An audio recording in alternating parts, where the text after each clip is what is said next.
वबरकातुहू। नहमदुहु व नुसल्ली अला रसूलिल करीम, अम्मा बाद। सदर अंजुमन हकम साहिबान, काबिल एहतराम असातिज़ा इकराम, मेरे भाई और बहनों, आज की सारा अंजुमन में जिस मौजूद पर लेकर हाजिर हुआ हूँ वो है इल्म के साथ अमल भी जरूरी है। औज़ु बिल्लाहि मिनश शैतानिर रजीम, बिस्मिल्लाहिर रहमानिर रहीम। वअल्लम आदम अल अस्माअ कुल्लहा। मोहतरम सामीन, अल्लाह रब्बुल आलमीन ने आदम अलैहिस्सलाम की तख्लीक के बाद जिस असबाब और खुसूसियात की बिना पर उनको फरिश्तों और फजीलत अता फरमाई, उसमें से एक अहम सबब जेवर इल्म से उनको मुतयन करना था। अल्लाह ताला ने आदम अलैहिस्सलाम को उन चीज़ों से नवाजा जिससे फरिश्ते नावाकिफ थे, जैसा कि कुरान मजीद में अल्लाह ताला का इरशाद है, वअल्लम आदम अल अस्माअ कुल्लहा। अल्लाह ताला ने आदम अलैहिस्सलाम को उन चीज़ों के नाम सिखा दिए जिसे वो नहीं जानता था। इन आयतों से इनके अहमियत और फजीलत के साथ साथ बनी इंसान की दूसरी मखलूकात पर फजीलत और बढ़ती वाज़ेह होती है। सामीन इकराम, एक जाहिल और आलिम के दरमियान जो बुनियादी फ़र्क है उसको बरकरार रखना बेहद जरूरी है, और ये फ़र्क उस वक्त बरकरार रह सकता है जब हम इनके मुताबिक ज़िंदगी गुजारें, बसूरत दीगर हमारा इल्म ज़ाया होकर रह जाएगा। मसलन अगर कोई इंजीनियर का इस्तेमाल ना करे तो क्या उसका इल्म किसी काम के रह जाएगा?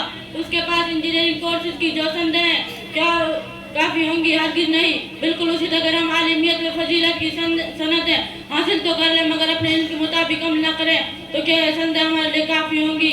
मेरे भाइयों, आज के लिए ऐसे उलमा व फजला की कसरत है जो दीनी व मिल्ली मिसाइल पर लक्ष्यदार तकरीर करते हैं, अपने नाम के साथ फजीलत उससे का इजाफा करना नहीं भूलते।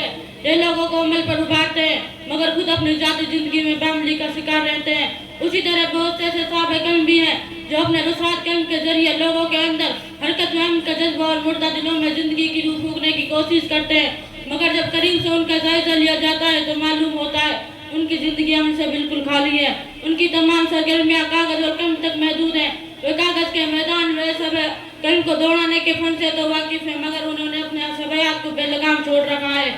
इनके साथ साथ अमल की जो अहमियत है उसका अंदाजा इससे लगाया जा सकता है कि कुरान मजीद में अल्लाह ताला ने 100 से ज़्यादा आयत में ईमान के बाद अमल साले की शर्त लगाई है, जैसा कि अल्लाह ताला का इरशाद है, वअम्मा मन आमन व अमिल सालिहन फलहु जज़ाउल हुस्ना।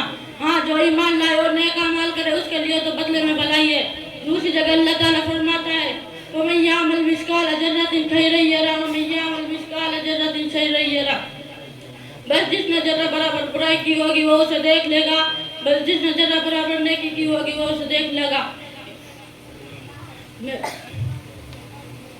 मेरे इस्लामी भाई और बहनों, जो लोग बड़ी बड़ी डिग्रियां करके इत्मीनान के साथ बैठे हुए हैं उन्हें अपने अंदर तब्दीली लानी चाहिए, क्योंकि कल क़यामत के रोज़ ये डिग्रियां उनको कोई फ़ायदा नहीं देंगी।